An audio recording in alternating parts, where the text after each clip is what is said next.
porque escrito está, sed santos porque yo soy santo. Y si invocáis por Padre aquel que sin acepción de personas juzga según la obra de cada uno, conducíos en temor todo el tiempo de vuestra peregrinación, sabiendo que fuiste rescatados de vuestra vana manera de vivir, la cual recibisteis de vuestros padres, no con cosas corruptibles como oro o plata, sino con la sangre preciosa de Cristo, como de un cordero sin mancha y sin contaminación. Vamos a orar. Padre, una vez más te damos infinitas gracias, Padre, recordando ese hermoso sacrificio como cordero sin mancha y puro, Señor, que vino a este mundo, Padre, a pagar esa deuda de pecado que nosotros teníamos, Señor. Esta hermosa hora que tu santa palabra, Señor, venga a caer en buena tierra, Señor, y que por medio de tu hermoso Espíritu Santo, Padre, nos convenza de pecado, Señor, en esta hora. Gracias te damos por tu infinito amor, tu gracia mostrada por medio de Jesucristo. Oramos. Amén.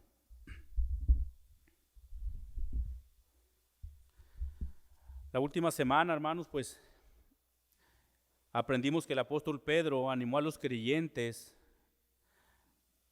a vivir de una manera sobria en cualquiera que fuera las circunstancias.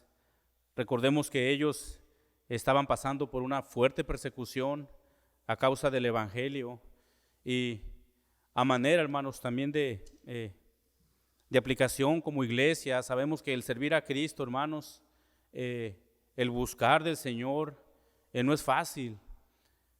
El enemigo, hermanos, siempre se va a oponer, siempre va a estar en contra de que los hijos de Dios busquemos al Señor. Y sin duda los creyentes a los cuales Pedro escribe esta carta por causa del evangelio estaban padeciendo una persecución muy fuerte. Y Pedro les anima a que ellos tengan una mente equilibrada en cualquiera que fuera la circunstancia de los cuales ellos estaban pasando, que ellos tomaran una fuerza en el Señor. Y Él les dice que ellos habían sido elegidos, escogidos por Dios y que tenían una herencia preparada en los cielos. Pero mientras tanto, hermanos, en esta tierra sin duda hay lucha, hay prueba como hijos de Dios.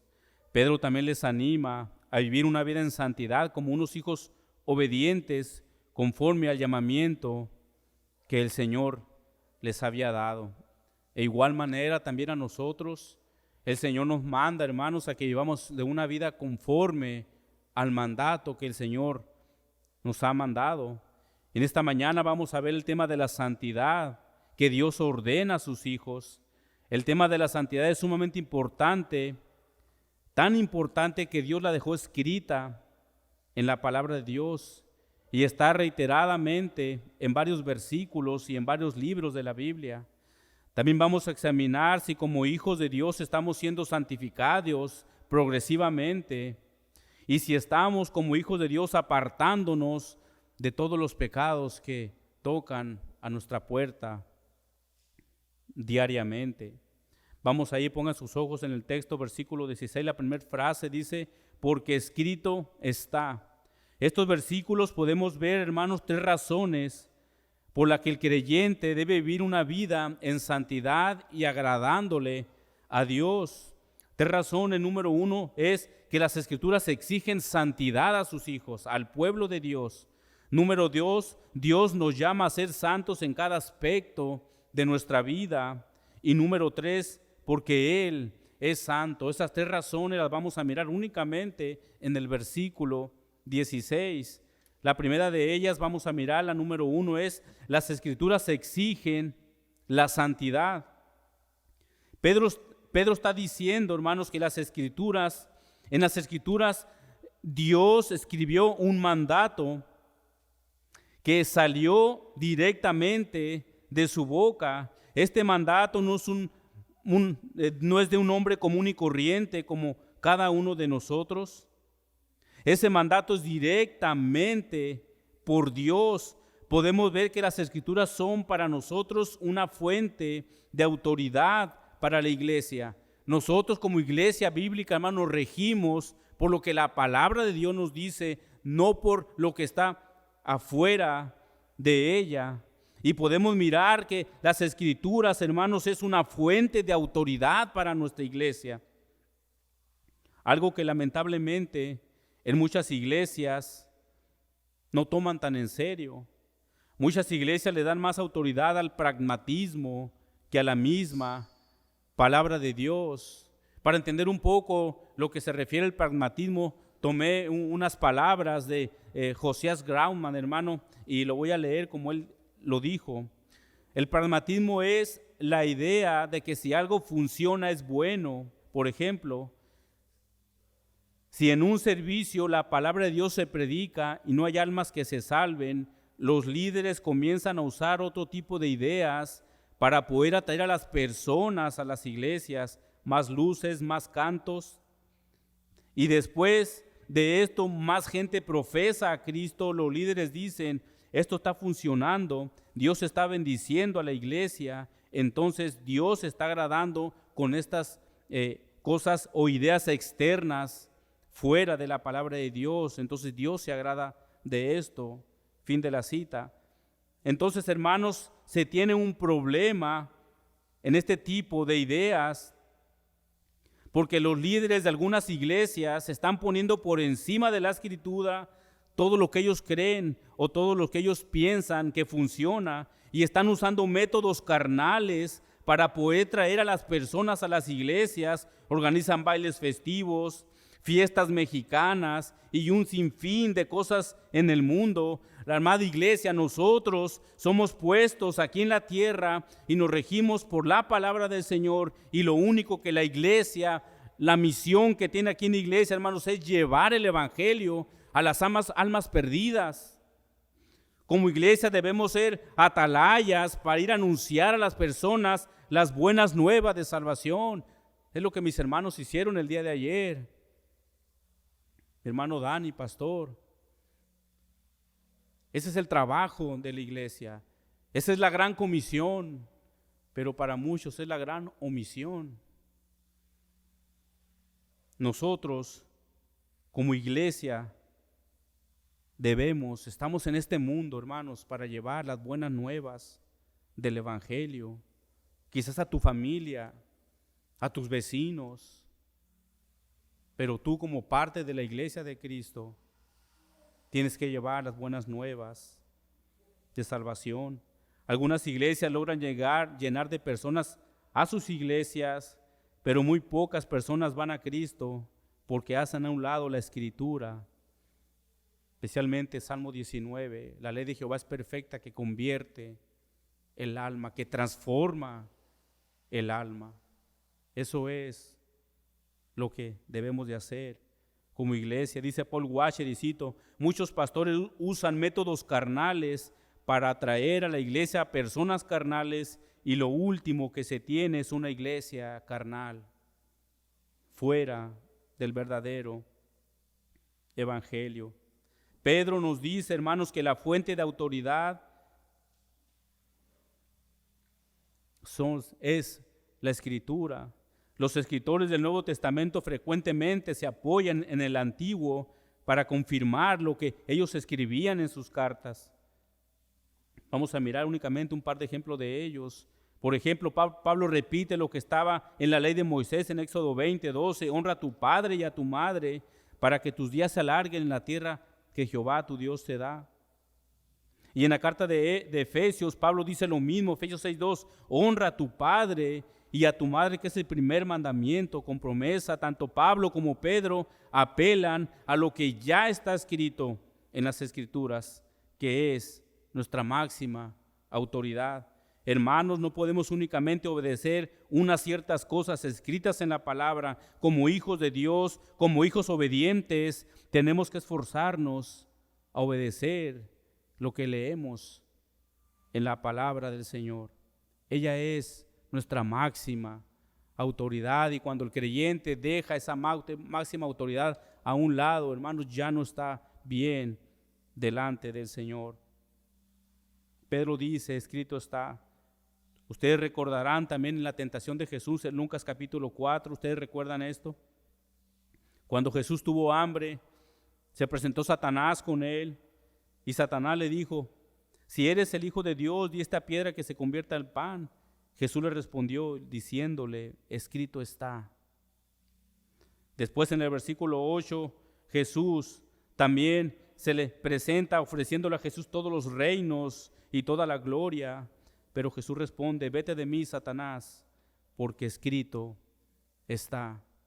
La iglesia de hoy, la verdadera iglesia de hoy, tiene por autoridad lo que escrito está en la palabra del Señor. Ahora, ¿qué es lo que está escrito según el texto que tendemos aquí? ¿Qué es lo que la palabra de Dios nos manda? ¿Qué es lo que la Escritura nos dice según el texto?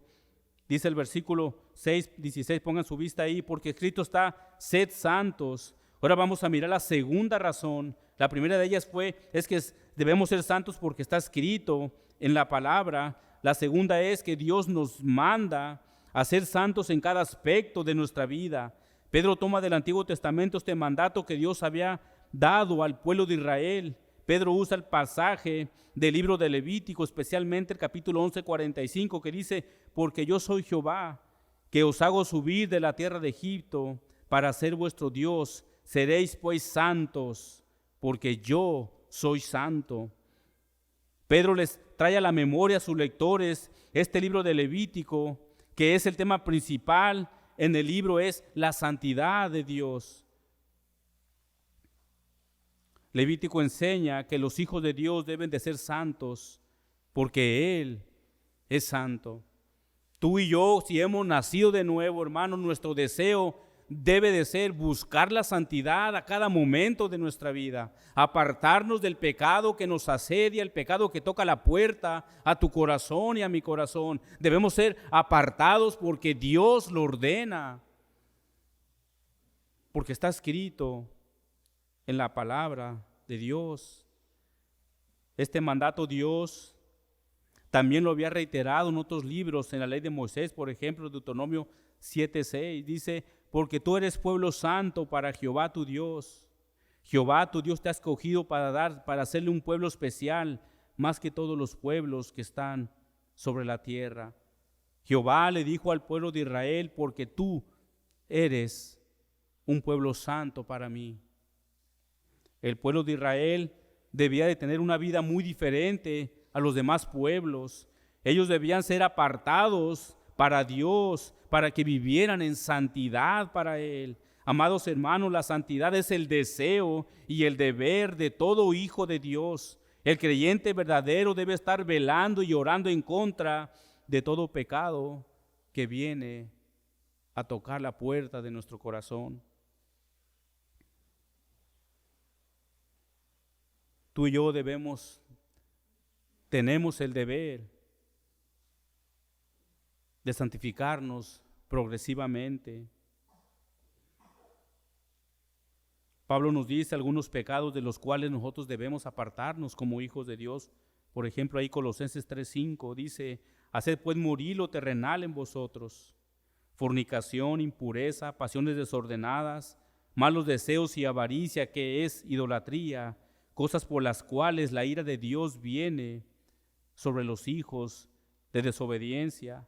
El verso 8 dice: pero ahora dejad también vosotros todas estas cosas. Cuando Pablo dice ahora dejad, está hablando de la responsabilidad del creyente apartarse de los pecados de los cuales Pablo habla aquí, que son ira, enojo, malicia, blasfemia, palabras deshonestas de vuestra boca. No mintáis los unos a los otros, habiendo despojado del viejo hombre con sus hechos. Amados hermanos, tenemos que saber que ahora en Cristo somos unas nuevas criaturas. Ahora somos unas personas diferentes a como vivíamos antes. Ya no podemos seguir viviendo la vida que antes vivíamos sin conocer a Cristo. Debemos de ser personas diferentes. Ahora somos personas que hemos sido apartados para Dios, que Dios en su gracia nos escogió para que vivamos para Él como un pueblo que ha sido apartado del mundo. Dios nos ha dejado un arma muy poderosa que es la palabra de Dios, que nos ayuda a estar alineados para vivir en santidad. Para el creyente, vivir en santidad es una orden, hermano. Tú no tienes una opción, yo no tengo una opción. Es una orden de parte de Dios de vivir de una manera que le agrada a Dios en santidad. El creyente genuino debe vivir entonces de una manera separada, apartada del pecado y de toda su influencia. Pedro les dice que ahora, como hijos de Dios, ellos debían de mantenerse entonces apartados. Amada iglesia, ese mandato también hoy es para nosotros. Tu comportamiento en tu trabajo, en tu escuela, en donde quiera que tú camines o andes, debe ser diferente a los demás. Tú como hijo de Dios debes de ir contracorriente a todo el sistema pecaminoso de este mundo. Si tú profesas que eres cristiano, tienes que vivir entonces de una manera que agrada a Dios. Porque nuestra prioridad ahora es la prioridad de ser más a la imagen de nuestro Señor. Es importante decir que este llamado a la santidad no es fácil, ya que aún estamos en este cuerpo caído, este cuerpo imperfecto, y que aún no hemos sido despojados en su totalidad de esta naturaleza carnal. Pero hermanos, Dios nos ha dado su Espíritu Santo para ayudarnos a ser obedientes a Él. Por medio del Espíritu Santo nosotros, Pablo dice en Romanos 8, hacemos morir las obras de la carne, no en tus fuerzas porque jamás podrás, pero Dios nos ha dado su hermoso Espíritu Santo que mora en nosotros y por medio de Él poder vencer todo el pecado que se nos presente en nuestro caminar, hermanos. Somos llamados santos por los méritos de nuestro Señor Jesucristo.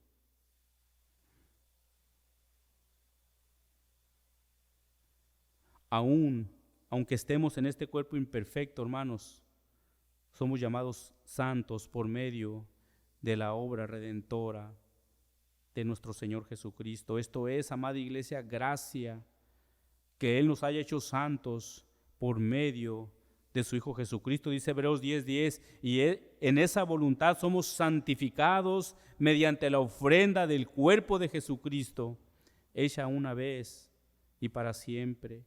Esa ofrenda fue Jesucristo mismo en la cruz del Calvario, derramando su sangre para que nosotros fuésemos santificados. Entonces hasta aquí, hermanos, hemos mirado que este mandato está escrito en la palabra de Dios y se escribió para que como hijos le obedezcamos. También miramos que como hijos de Dios debemos de esforzarnos a vivir una vida en santidad apartada de este mundo. Y vamos a mirar la tercera razón, que es porque Dios es santo. Pedro apela a la santidad de Dios. Debemos de ser santos porque Él es santo. Dice R.C. Sproul en su libro La santidad de Dios. Algunos se lo llevaron, les animo a que lo lean, está hermoso ese libro. Y él dice esto acerca de la santidad de Dios, y cito: en las Sagradas Escrituras, solo una vez un atributo de Dios se eleva al tercer grado. Solo una vez encontramos una característica de Dios mencionada 3 veces en sucesión.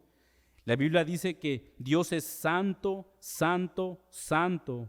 No que Él es santo o un santo. Él es santo, santo, santo. La Biblia nunca dice que Dios es amor, amor, amor, o misericordia, misericordia y misericordia, o ira, ira, ira, o justicia, justicia, justicia. Dice que Él es santo, santo, santo, que toda la tierra está llena de su gloria. Fin de la cita. Dios es un Dios santo. La definición entonces de santidad es que Él es puro, limpio y sin mancha, y esto solo se le atribuye a Dios. A lo que a nosotros concierna el ser santos es que somos apartados por Dios, somos separados de Dios, para Dios, perdón. Ahora nosotros fuimos hechos santos por la obra redentora de Jesús.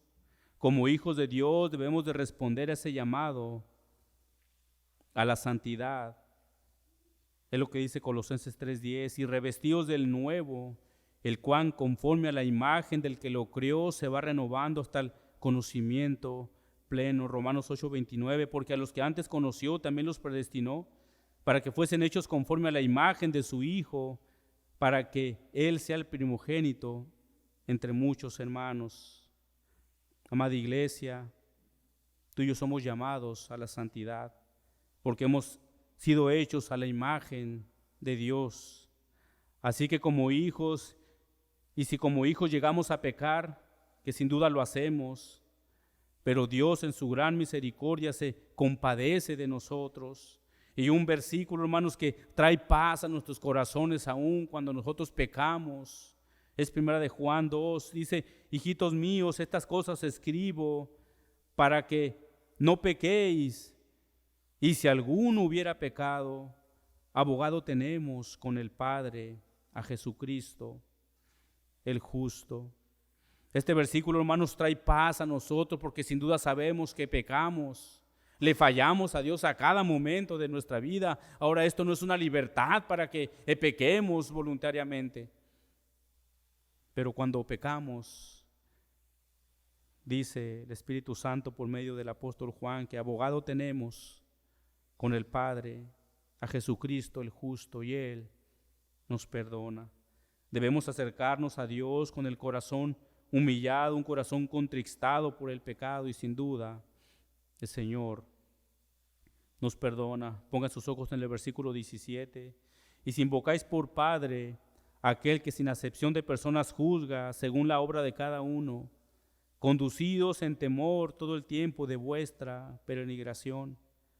Aunque aquí Pedro está hablando de un juicio, este juicio no es el juicio final o el juicio del gran trono blanco de Apocalipsis capítulo 20, donde todos los hombres van a ser juzgados, pero para una perdición eterna. Ahora, aunque para el creyente ya no hay un castigo eterno, ya no hay una condenación, Romanos 8:1 nos dice: ahora pues ninguna condenación hay para los que están en Cristo Jesús. Sí hay una disciplina, hermanos, para el Hijo de Dios. Dios disciplina a sus hijos cuando muchos de ellos aún insisten o persisten en vivir en sus pecados.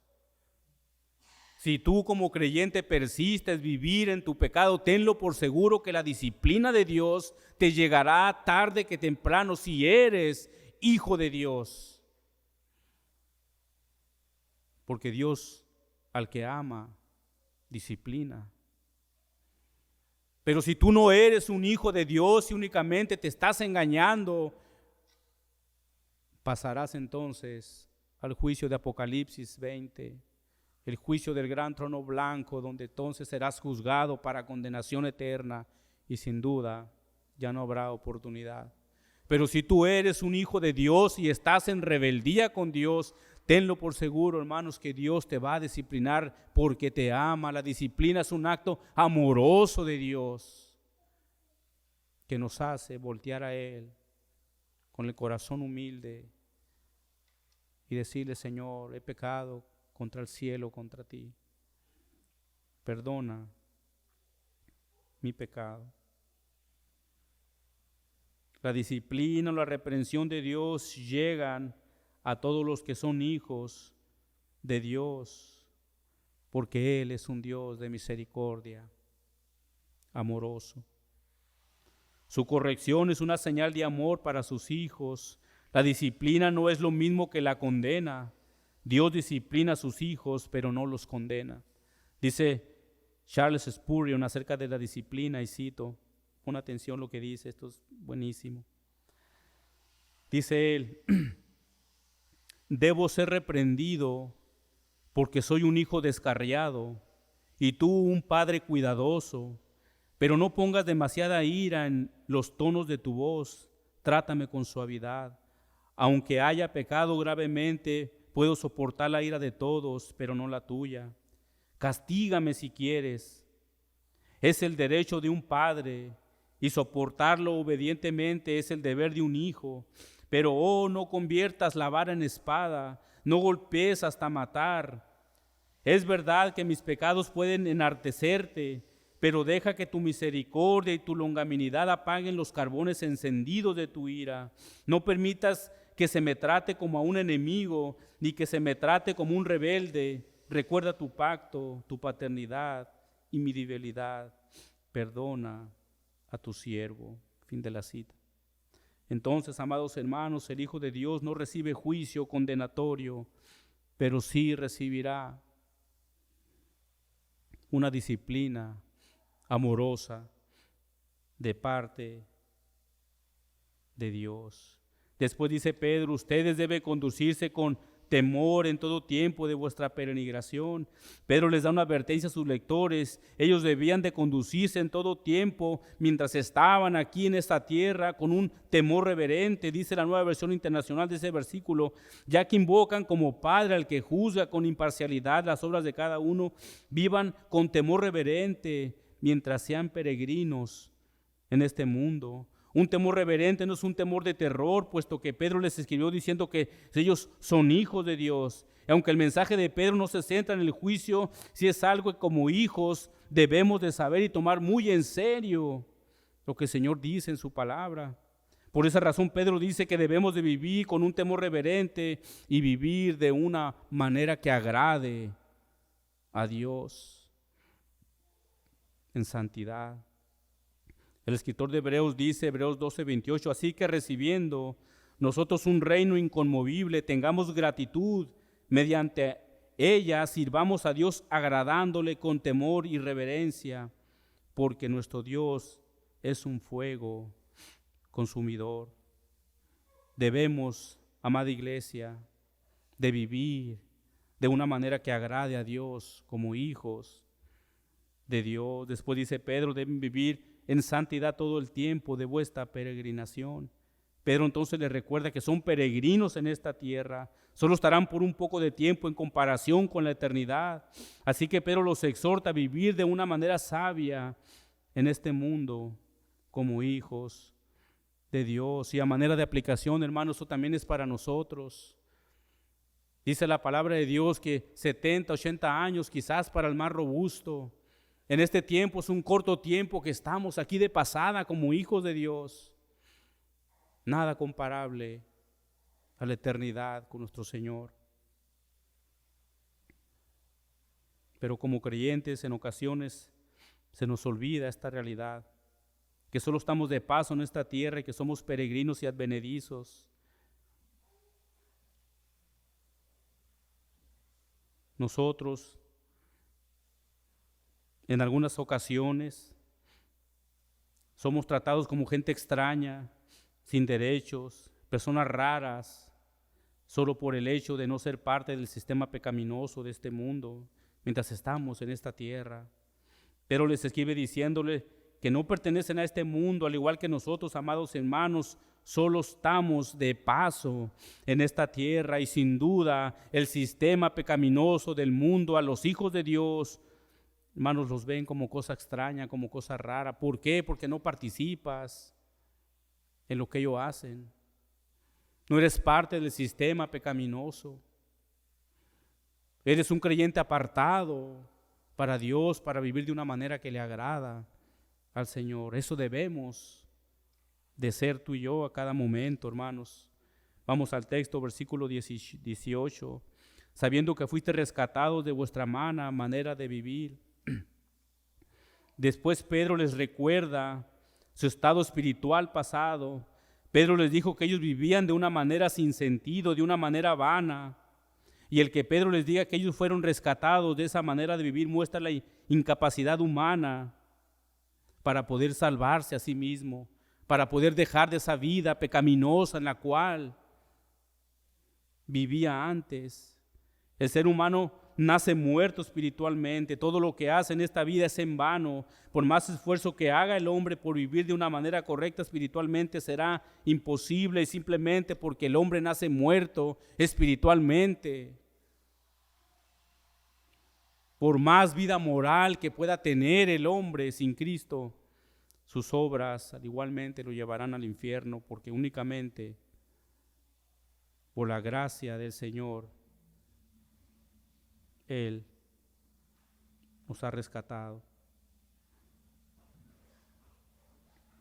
Dice el puritano Thomas Watson acerca de el rescate o redención, como nombra la Biblia, y cito: la redención fue la obra más grandiosa de Dios. Grande fue la obra de la creación, pero más grande es la obra de la redención. Costó más redimirnos que crearnos. En la primera solo se necesitó hablar una palabra, en la otra hubo que derramar sangre. La creación no fue más que la obra de los dedos de Dios. La redención es la obra de su brazo. Fin de la cita. Para decirlo de una manera más sencilla, hermanos, la redención del ser humano implica la existencia de un pago, y que todo ser humano, siendo esclavo del pecado, debía de pagar un rescate para conseguir esa libertad del pecado. Y ese pago lo hizo nuestro Señor Jesucristo en la cruz del Calvario. La obra de redención se encuentra en la cruz, muerte y resurrección de Jesús. Es lo que Efesios dice 1:7, en quien tenemos redención por su sangre, el perdón de pecados según la riqueza de su gracia. El único que pudo perdonar, que puede perdonar pecados, hermanos, es Dios por medio de su Hijo Jesucristo. Nadie más puede perdonar el pecado del hombre, únicamente Dios por medio de su Hijo Jesucristo. Él fue el que dio su vida para el rescate de muchos, según Marcos 10:45, porque el Hijo del Hombre no vino para ser servido, sino para servir y para dar su vida en rescate por muchos. El Hijo del Hombre, ¿cuál se refiere aquí Marcos? Es Jesús, que vino a dar su vida en rescate de muchos. La sangre del único ser puro, santo y sin mancha era el único pago posible para satisfacer la justicia divina de Dios. Únicamente por medio de Él es que tú y yo somos ahora parte del cuerpo de Cristo como iglesia. Verso 18, una vez más, sabiendo que fuiste rescatados de vuestra vana manera de vivir, la cual recibisteis de vuestros padres. Aquí podemos mirar la cual recibiste de vuestros padres, que muchos de nosotros, hermanos, creemos en las tradiciones que nuestros padres nos inculcan, nuestras creencias. Sus creencias de ellos vienen a nosotros y los padres transmiten todo tipo de cosas, de creencias para nosotros como hijos. Después dice Pedro, no con cosas corruptibles como oro y plata. Pedro pudo tener en mente el rescate de la que pagaba una persona para libertad de un prisionero militar. Éxodo 30 del 11 al 16 dice eso, si quieres leerlo tú después. Pedro hace aquí la alusión al precio pagado para comprar la libertad de los que estaban en esclavitud de pecados. Pedro le dice que ellos fueron rescatados no por cosas materiales, aunque sean de gran valor como el oro y la plata, pero aún así son perecederos. Pedro dice que ellos fueron comprados con la sangre preciosa de Cristo, según el verso 19 dice, sino con la sangre preciosa de Cristo como de un cordero sin mancha y sin contaminación. Pedro le trae a la memoria la Pascua. El pueblo de Israel debía haber sido liberado de la esclavitud en Egipto. Cada familia hebrea debía de tomar un cordero sin defecto y matarlo al caer la tarde y poner su sangre en los postes de sus puertas de sus casas. Ahora en el Nuevo Testamento los escritores nos dicen que Cristo es el cordero sin defecto. Lo miramos en las palabras de Juan el Bautista, como nuestro pastor nos lo predicó en el Evangelio, según San Juan 1:29. El día siguiente vio Juan a Jesús que venía a él y dijo, he aquí el Cordero de Dios que quita el pecado del mundo. Juan el Bautista declara que el Cordero Santo y sin mancha, el único que puede quitar el pecado del mundo por medio de su vida y resurrección. Esa sangre derramada en la cruz es con lo que Jesús nos redimió. Jesús como el Cordero puro y sin mancha que quita el pecado del mundo. En esta mañana, hermanos, debemos de entender que Cristo dio su vida por nosotros. Nuestro deber entonces, hermanos, es responder en agradecimiento al Señor y vivir una vida que agrade a Dios. Él nos redimió, nos compró a un precio muy grande, su propia sangre. Nadie puede escapar de sus pecados por sus propios medios, solamente mediante la sangre del Cordero Santo, si vas a Él en arrepentimiento. Él dio la vida por los escogidos. Y si en esta mañana, hermano, que nos visitas o que incluso aún de la misma iglesia que aún no van a Cristo en arrepentimiento, hoy puede ser el día. Ve al Señor en arrepentimiento. Pídele a Él que perdone tus pecados porque le has ofendido. Madre Iglesia, demos gracias a Dios que por medio de su Hijo Jesucristo y por su vida perfecta, Él nos ha redimido, nos ha comprado, para que seamos entonces un pueblo apartado para Dios. En esta hermosa mañana, hermano, pues como sabes, tendremos la Santa Cena. Aprendimos que como creyentes debemos de vivir en santidad. Yo no sé qué tanto te estás esforzando, hermano, para hacerlo, pero es nuestro deber vivir de una manera que agrade al Señor. Oremos. Padre, te damos infinitas gracias en esta mañana, Señor. Escrito está, Padre, que nosotros debemos ser santos. No tenemos para dónde hacernos, Señor. Es un mandato tuyo que como hijos obedientes debemos obedecer. Perdone, Señor, nuestros pecados en esta hora.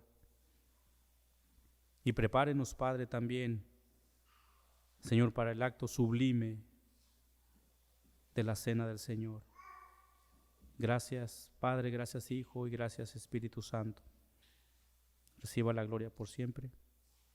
Amén.